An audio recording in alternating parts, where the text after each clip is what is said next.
सत्य वचन, अमर वचन, जीवित वचन, दिव्य वचन, सत्य वचन, अमर वचन, जीवित वचन। साई दा बामा बनी दा बामा बगरे जनी रे जनी रे जनी रे जनी रे सा। दिव्य वचन, सत्य वचन, अमर वचन, जीवित वचन, दिव्य वचन, दिव्य वचन।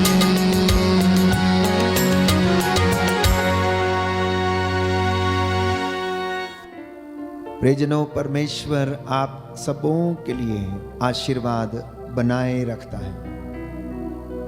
वो कभी भी अपनी प्रतिज्ञाओं से पीछे नहीं हटता है।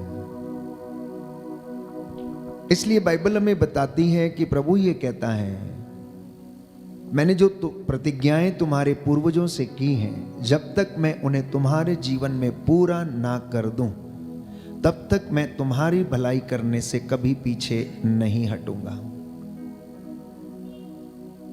ये एक विश्वासी को विश्वास करने की आवश्यकता है कि जिस प्रभु पर आप श्रद्धा रखते हैं, जिसकी आप आराधना करते हैं, इब्राहिम, इसहाक और याकूब का ईश्वर जो चिन्ह और चमत्कार दिखाता है, जिसके विषय में बाइबल हमें नित्य प्रतिदिन समझाती है, जो अपने वचन के द्वारा हमसे बातें करता, वो प्रभु हमसे कहता है कि वो अपना आशीर्वाद सदा हम लोगों पर बनाए रखता है और वो अपनी प्रतिज्ञाओं का धनी है। मैं और आप उसे धोखा दे सकते हैं, लेकिन वो मुझे और आपको कभी भी धोखा नहीं देता है।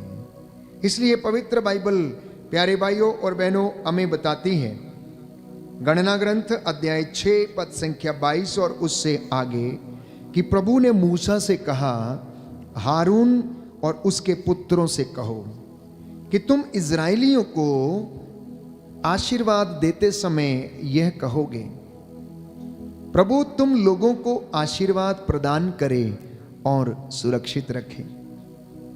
प्रभु तुम लोगों पर प्रसन्न हो और तुम पर दया करे। प्रभु तुम लोगों पर दया दृष्टि करे और तुम्हें शांति प्रदान करे। वे इस प्रकार इज़राइलियों के लिए मुझसे प्रार्थना करें और मैं उन्हें आशीर्वाद प्रदान करूंगा। इज़राइल के 12 वंशों में से एक वंश जो लेवियों का वंश था, जिन्हें ईश्वर की आराधना करना, तपस्या करना और यज्ञ करने के लिए चुना गया था, उनकी यह जिम्मेदारी थी कि वे ईश्वर की प्रजा के लिए प्रार्थना करें और आशीर्वाद दें।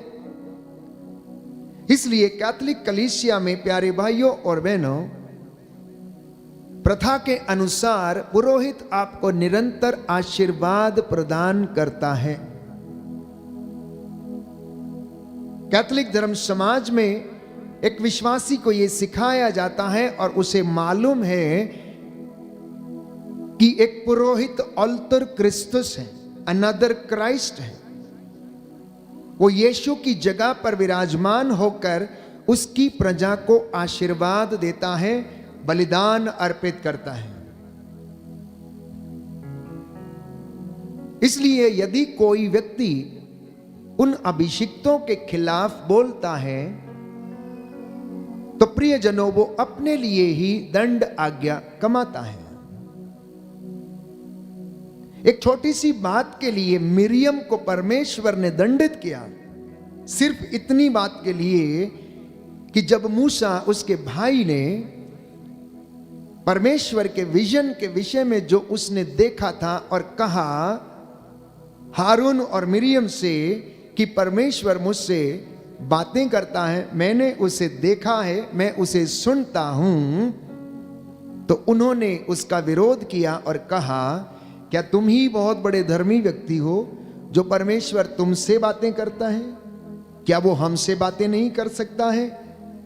प्यारे भाइयों और बहनों, परमेश्वर ने उन्हें जवाब दिया, देखो मैं उसे पहेलियां नहीं बुझाता हूं, वो मेरा सेवक है, मैं उससे आमने सामने बातें करता हूं। तुम्हें मेरे दास मूसा की निंदा करने में जरा भी लज्जा नहीं आई? इसलिए अब देखो कि तुम्हारे साथ क्या होगा। तुम 7 दिन तक कोढ़िन बनी रहोगी और तंबू से बाहर रहोगी। और आपको पता है कि परमेश्वर जिस तंबू के विषय में बात कर रहा था उसमें मंजूषा रखी हुई थी और परमेश्वर वहां पर आकर डेरा डालता था। हालांकि मूसा ने अपनी बहन मिरियम के लिए प्रार्थना किया और कहा कि प्रभु इस नादान को क्षमा कर, क्योंकि ये नहीं जानती।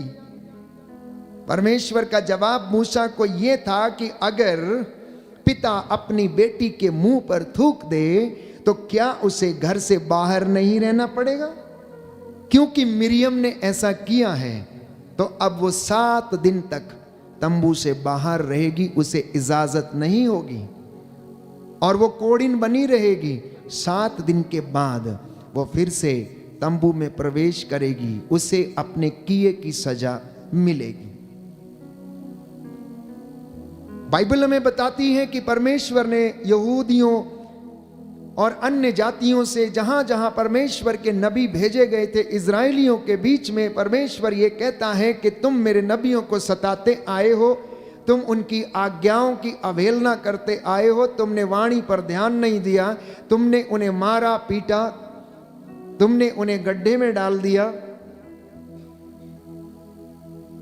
और प्रभु इस बात से नाराज होता इसलिए क्योंकि परमेश्वर ने मूसा से कहा, हारून से कहो कि वो अपने पुत्रों से कहें जो याजक थे कि ये नित्य प्रतिदिन इस प्रकार इजराइलियों को आशीर्वाद दिया करें और उन्हें कहें कि शांति का परमेश्वर आप लोगों के साथ रहे, आपको आशीर्वाद दे, वो आप लोगों पर दया दृष्टि करे और आपके पापों को क्षमा करे, वो आप लोगों पर प्रसन्न हो और आप लोगों पर निरंतर दया करे और आप उसकी कृपा का अनुभव करेंगे। आज दुनिया में बहुत सारे लोग प्यारे भाइयों और बहनों इसी के कारण आशीष से वंचित हैं। क्यों? क्योंकि परमेश्वर का वचन उन्होंने ईमानदारी से ग्रहण नहीं किया है। परमेश्वर तो बार बार प्यारे भाइयों और बहनों अपने लोगों के द्वारा अपनी प्रजा को आशीष प्रदान करता है। हर महकमे में, सांसारिक स्तर पर अनेक लोगों को अधिकार दिए गए हैं। धार्मिक क्षेत्र में परमेश्वर ने अपने चुने हुए लोगों को अधिकार दिया है यज्ञ चढ़ाने का, बलिदान अर्पित करने का, लोगों को पापों को क्षमा करने का, उन्हें संस्कार देने का। यह काम एक याजक का, एक पुरोहित का है जो कि परमेश्वर की विधि के अनुसार नियुक्त किया गया है। तो इसलिए एक विश्वासी को इस वचन पर विश्वास करने की आवश्यकता है। Hallelujah, hallelujah, hallelujah, hallelujah. प्रभु का वचन कहता है, प्रभु का वचन कहता है, प्रभु तुम लोगों को आशीर्वाद प्रदान करे आशीर्वाद और सुरक्षित रखे। और सुरक्षित रखे। प्रभु तुम लोगों पर प्रसन्न हो प्रभु तुम लोगों पर और प्रसन्न तुम हो पर दया करे। और तुम पर दया करे। प्रभु तुम लोगों पर प्रभु तुम लोगों पर दया दृष्टि करे दया दृष्टि और करे तुम्हें शांति प्रदान करे। और तुम्हें शांति प्रदान करे। Hallelujah, hallelujah. वे इस प्रकार इजराइलियों के लिए मुझसे प्रार्थना करें मुझसे प्रार्थना और मैं उन्हें आशीर्वाद प्रदान करूंगा। आशीर्वाद प्रदान करूंगा। Hallelujah, hallelujah. इसलिए एक याजक का कर्तव्य है, एक पुरोहित का कर्तव्य है जो ईश्वर के द्वारा बुलाया गया है, ईश्वर के द्वारा चुना गया है, जिसे एक याजक की बुलाहट दी गई है कि वह प्रभु की प्रजा इजराइलियों के लिए प्रार्थना करे। और प्रभु कहता, मैं वादा करता हूं कि मैं उन्हें आशीर्वाद प्रदान करूंगा, क्योंकि ये कार्य याजकों का है, ये कार्य पुरोहित का है, क्योंकि उसने इन्हें अपने लिए चुना। इसलिए बाइबल कहती है, पवित्र वस्त्र पहनकर उसकी स्तुति करो, आराधना करो और मंदिर में प्रवेश करो। और जब प्रभु के याजक उसकी वेदी के सामने घुटना टेक कर हाथों को उठाते हुए, आंसू बहाते हुए अपनी प्रजा के लिए प्रार्थना करते हैं, प्यारे भाइयों और बहनों, वो अपनी प्रजा को आशीर्वाद देता है। पुरोहितों के संरक्षक संत जॉन मरिया विannி के विषय में हम भली भांति जानते हैं। वो ज्यादा तेज तर्रार बुद्धि वाले नहीं थे, बहुत ज्यादा बुद्धिमान नहीं थे। यदि आप उनके जीवनी को पढ़ेंगे तो प्यारे भाइयों और बहनों की उन्हें एक ऐसी जगह पर, आर्स नाम की जगह पर गांव में भेज दिया गया जहां पर कि लोगों का जीवन बड़ा अस्त व्यस्त था। वो पापों में डूबे हुए थे, लड़ाई झगड़े और ईश्वर से कोसों दूर थे और अनेक प्रकार के मन मुटावों, ईर्ष्या, निंदा में जीवन बिताते थे। लेकिन प्रभु ने जॉन मरिया विannì, जो कि उसका दास था, चुना हुआ दास पुरोहित था, उसे वो कृपा प्रदान की और लगभग 18 घंटे वह प्रभु के भवन में बैठकर प्रार्थना करते और लोगों के पाप स्वीकार सुना करते थे। और हमें उनकी जीवनी में पढ़ने को मिलता है कि जब उन्होंने ईश्वरीय प्रेम का अनुभव और उसकी क्षमा का अनुभव प्रभु के लोगों को दिया और इस प्रकार उन्हें आशीर्वाद दिया, तो आर्स नामक जो गांव था जहां पर ये लोग रहते थे, उनके जीवन बदल गए, उनके हृदय परिवर्तित हो गए। ईश्वर ने उन्हें आशीष प्रदान करना शुरू किया क्योंकि उन्होंने अपने पापों से तौबा की, अपने गुनाहों से तौबा की। किसके जरिए? प्रभु के चुने हुए दास के जरिए। जब उसने उनके पापों को सुना और उन्हें ईश्वर के नाम पर क्षमा किया, क्योंकि बाइबल हमें यह कहती है, मार्कुस का सुसमाचार अध्याय 16 पद संख्या 17 में हम पढ़ते हैं कि मुझ में विश्वास करने वाले मुझसे भी महान और बड़े काम करेंगे।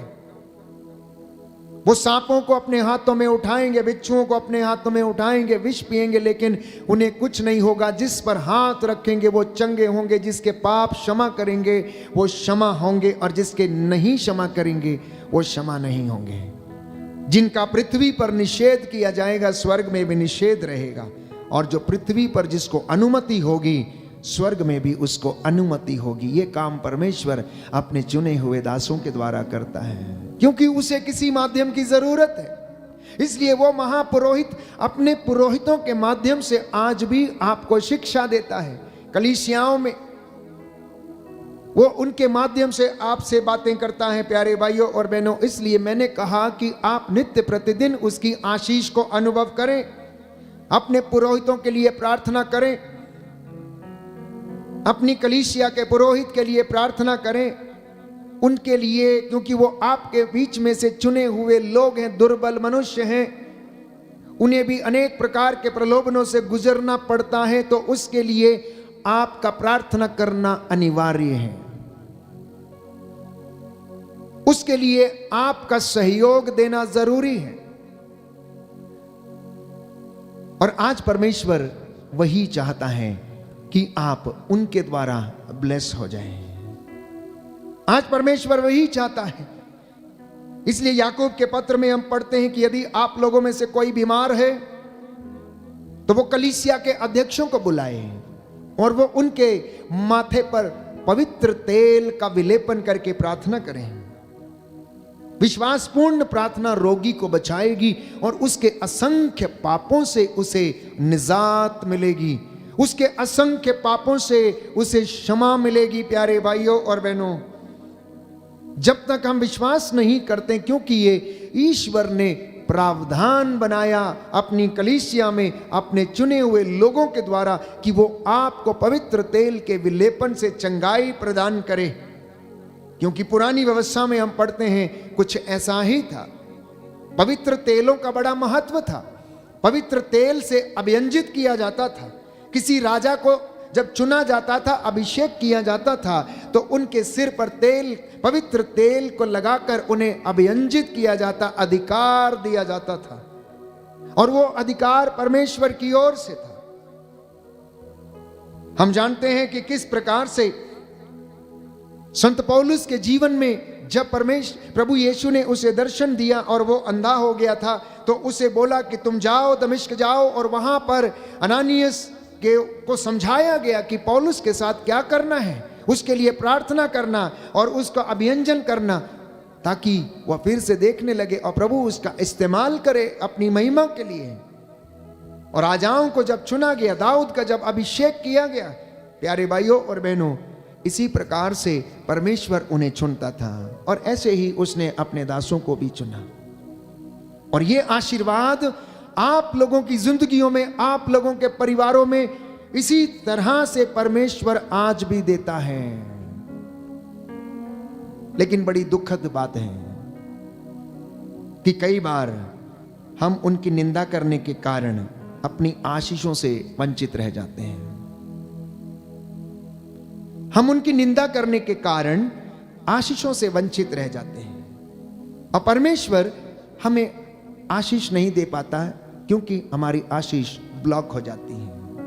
बल्कि परमेश्वर यह वादा करता है कि हारून से कहो कि अपने पुत्रों से यह कहें कि वे इज़राइलियों के लिए मुझसे प्रार्थना करें, इज़राइलियों के लिए मुझसे प्रार्थना करें और मैं उन्हें आशीर्वाद प्रदान करूंगा। इसलिए पूरे संसार भर की कलीसिया में, कैथोलिक चर्च में वेदियों पर जब बलिदान अर्पित किए जाते हैं, पवित्र मिस्सा बलिदान अर्पित किया जाता है, सर्वश्रेष्ठ बलिदान, प्रायश्चित और धन्यवाद का बलिदान जब एक याजक प्रभु को समर्पित करता है तो वो सार्वभौमिक कलीसिया के लिए प्रार्थना करता है, पूरे संसार के लिए प्रायश्चित का बलिदान अर्पित करता है, आप लोगों के लिए प्रार्थना करता है। भले ही आप मिस्सा में शामिल नहीं होते हैं, लेकिन आप विश्वास करना कि हर प्रातः कलीसिया में जब पवित्र मिस्सा बलिदान अर्पित किया जाता है तो वो संसार भर की कलीसिया और मानव जाति के पापों की क्षमा और प्रायश्चित के लिए वो बलिदान अर्पित किया जाता है।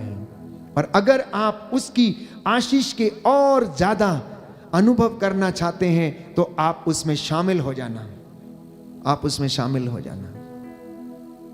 अनेक बार माता पिता जब मिस्सा बलिदान में भाग लेते हैं, वचन सुनते हैं, प्रभु का शरीर और रक्त ग्रहण करके घर जाते हैं तो वो अपने काम में लग जाते हैं। मैं अक्सर समझाने का प्रयास करता हूं कि अगर आप मिस्सा बलिदान में गए हैं और पुरोहित का आशीर्वाद लेकर यदि आप घर लौट रहे हैं, पवित्र संस्कार की आशीष यदि आप लेकर घर लौट रहे हैं, वो आशीष आपके साथ चलकर आपके घर में आनी चाहिए।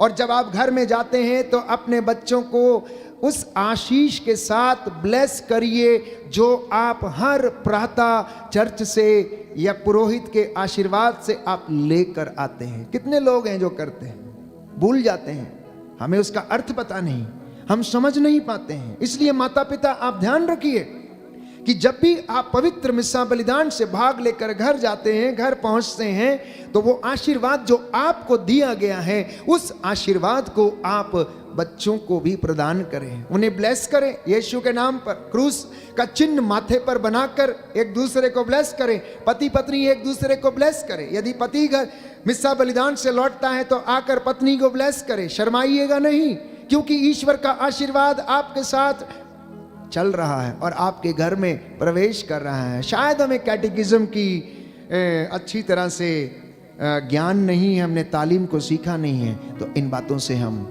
अनभिज्ञ हैं, हमें ज्ञान नहीं है, समझ नहीं पाते हैं। करके देखिए, होगा, क्योंकि आपने जो लिया है आप उसे पास ऑन करें। आपको आशीष मिली है, आप भी दूसरे को आशीष प्रदान करें।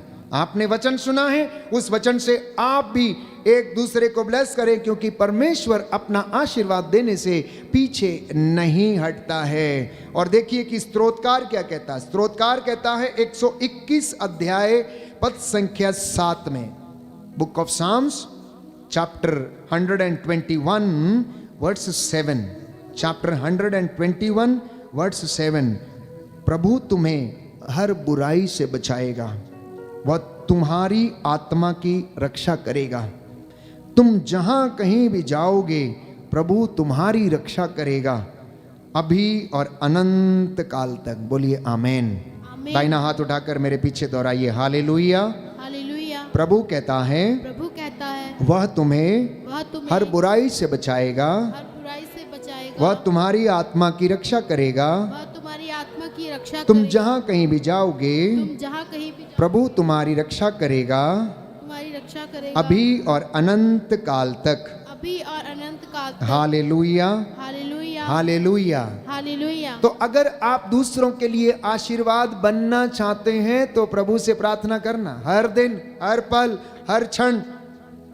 दाऊद भी इसी तरह से प्रार्थना किया करता था। अगर आप वचन पढ़ेंगे, अध्याय 120, भजन संहिता अध्याय 120 पद संख्या 2 और उससे आगे, तो दाऊद कहता है, प्रभु झूठ बोलने वाले होठों से, कपटपूर्ण जिह्वा से मेरी रक्षा कर।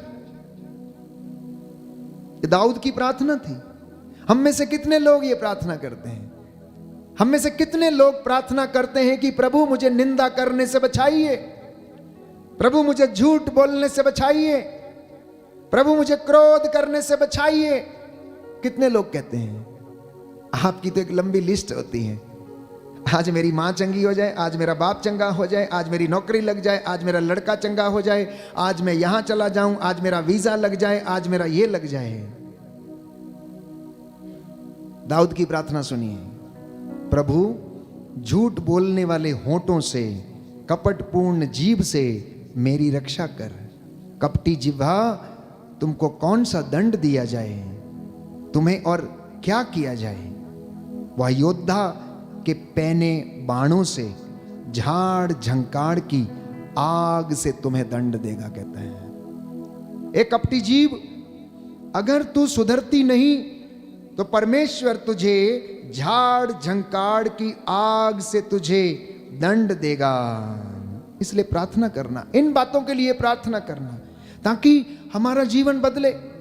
जीवन बदलेगा तो परिस्थितियां खुद ब खुद बदल जाएंगी।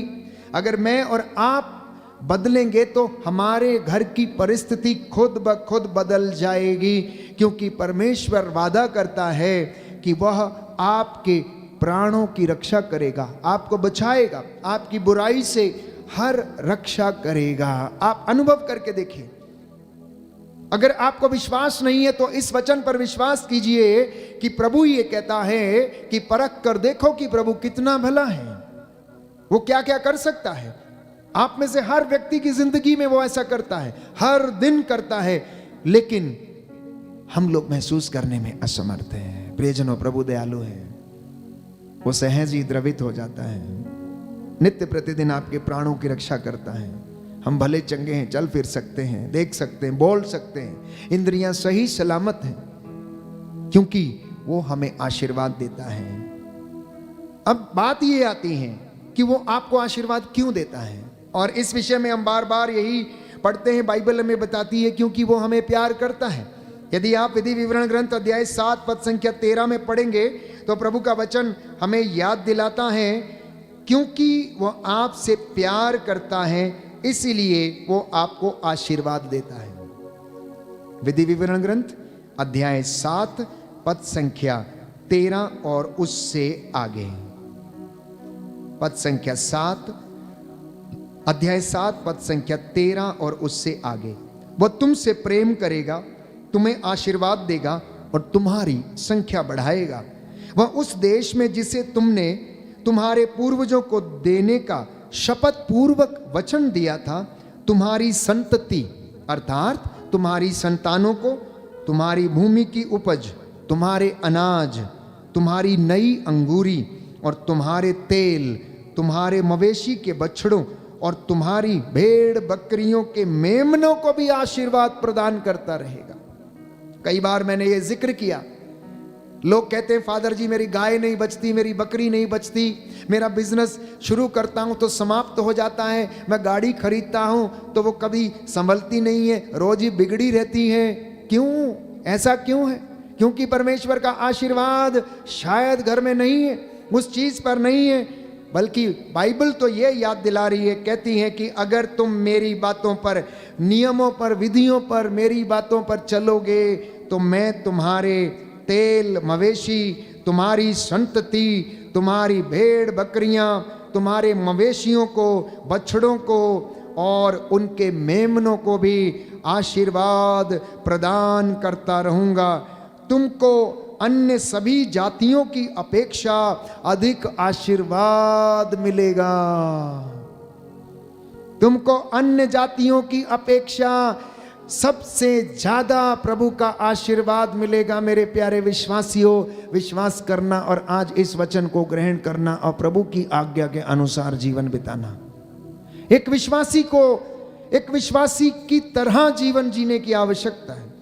जो बुलाए गए, जो चुने गए, जो पवित्र किए गए हैं, अगर आप उसकी इच्छा के अनुसार चलेंगे तो बाइबल वादा करती है कि वह अन्य जातियों से ज्यादा आप लोगों को प्यार करेगा और आशीर्वाद तुम्हें देगा।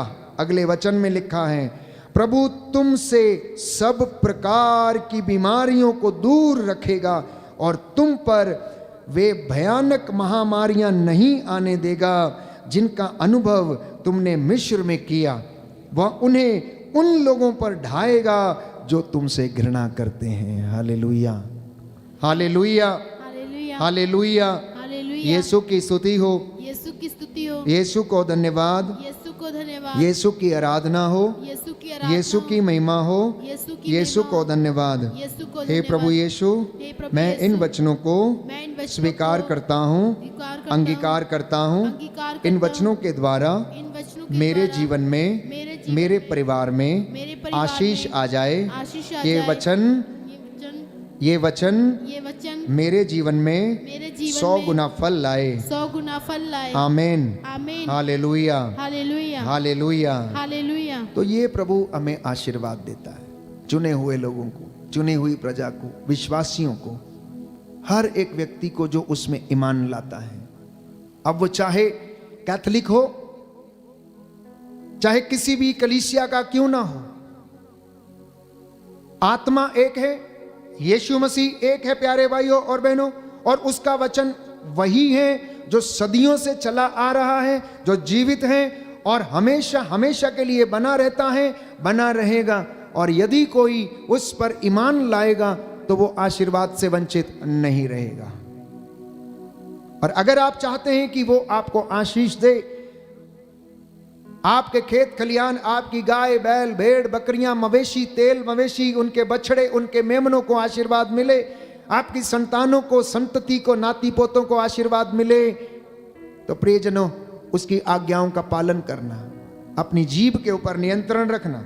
बाइबल हमें बताती है कि प्रभु का वचन हमें कहता है, वेदी विवरण ग्रंथ अध्याय 7 पद संख्या 7 और उससे आगे, प्रभु ने तुम्हें इसलिए नहीं अपनाया और चुना कि तुम्हारी संख्या दूसरे राष्ट्रों से अधिक थी, तुम्हारी संख्या तो सब राष्ट्रों से कम थी।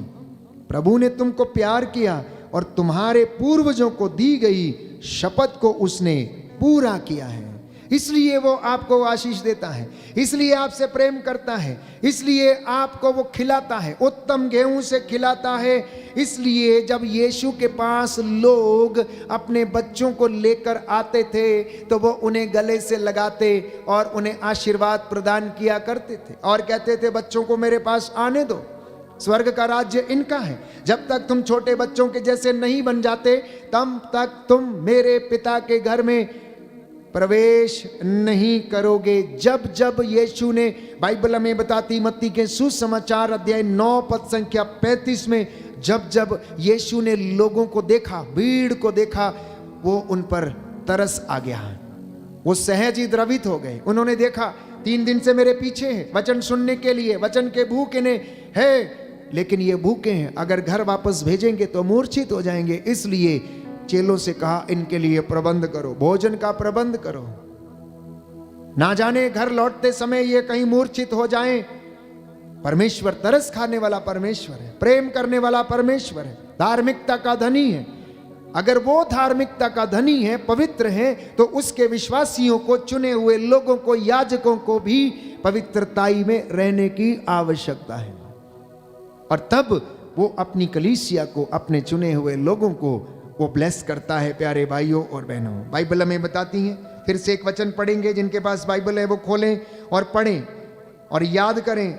विधि विवरण ग्रंथ अध्याय 8 पद संख्या 17 में प्रभु का वचन कहता है, विधि विवरण ग्रंथ अध्याय 8 पद संख्या 17, बुक ऑफ ड्यूट्रोनॉमी चैप्टर 8 वर्स 17, सुंदर वचन है।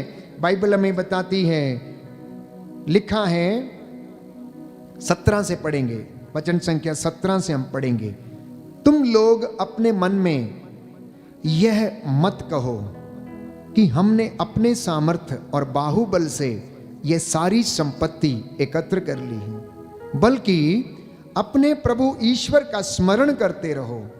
वही तुम्हें संपत्ति एकत्र करने का सामर्थ्य प्रदान करता है, क्योंकि वह आज तक वह विधान बनाए रखता है जिसे उसने शपथ खाकर तुम्हारे पूर्वजों के लिए निर्धारित किया था।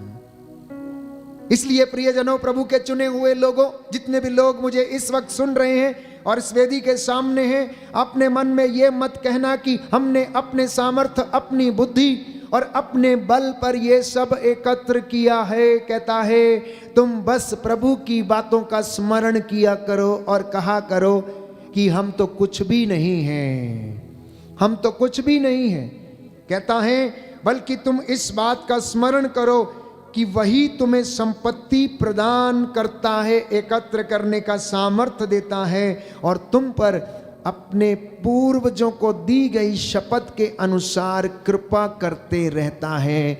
और कोई व्यक्ति यदि धनी बनता है तो उसके सामर्थ्य और उसकी कृपा से धनी बनता है, वैसे नहीं बनता है। बोलिए आमेन, आमीन, हालेलुया, हालेलुया। यीशु की स्तुति हो, यीशु को धन्यवाद, यीशु को धन्यवाद। हे प्रभु यीशु, हे प्रभु यीशु, आपके वचन आत्मा और जीवन है। आत्मा और इन जीवन वचनों है। के द्वारा इन वचनों के द्वारा मेरे जीवन में मेरे जीवन 100 में गुना फल आ जाए। 100 गुना फल आ हे जाए। पवित्र आत्मा, हे पवित्र मुझे आत्मा, सामर्थ्य दीजिए मुझे सामर्थ्य जिससे दीजिए, कि मैं जिससे कि इन मैं वचनों के अनुसार इन वचनों के जीवन अनुसार बिता सकूं। जीवन पिता hallelujah, hallelujah, hallelujah, hallelujah, hallelujah. Hallelujah. प्रियजनों, आइए हम प्रभु के पास चलें। एक कोढ़ी जैसे यीशु के पास आया और उसने अनुनय विनय की और प्रभु ने उसे शुद्ध कर दिया। मत्ती के सुसमाचार अध्याय 20 पद संख्या 34 में हम पढ़ते हैं, एक अंधा यीशु के पास आया, यीशु को उस पर तरस आया और उन्होंने उसकी आंखों को अच्छा कर दिया। हम भी प्रभु के पास चलें, हम उसकी बातों को अपने मन में संजोए रखें, मनन चिंतन करें, प्रार्थना करें, अपनी एक एक बात को प्रभु को समर्पित करें। अज्ञानता के कारण, तालीम की कमी के कारण शायद हमने उसके प्रेम को अनुभव नहीं किया, इसलिए हम आशीष से वंचित हैं। हम प्रार्थना करें कि प्रभु आपको आशीष दे। मैं आप सबके लिए जो इस वक्त मेरे साथ ऑनलाइन प्रार्थना में जुड़े हुए हैं प्रार्थना करता हूँ। प्रभु प्यारे भाइयों और बहनों, हमको प्रेम करता है, वो हमारी समस्याओं से बड़ा है, वो हमारे अंतःकरण से भी बड़ा है, वो हमारे लिए वो सब कर सकता है जिसे हम सोच भी नहीं सकते हैं। उसके लिए कुछ भी असंभव नहीं है। प्रार्थना करना आपके जीवन में आज वो महिमा प्रकट करेगा।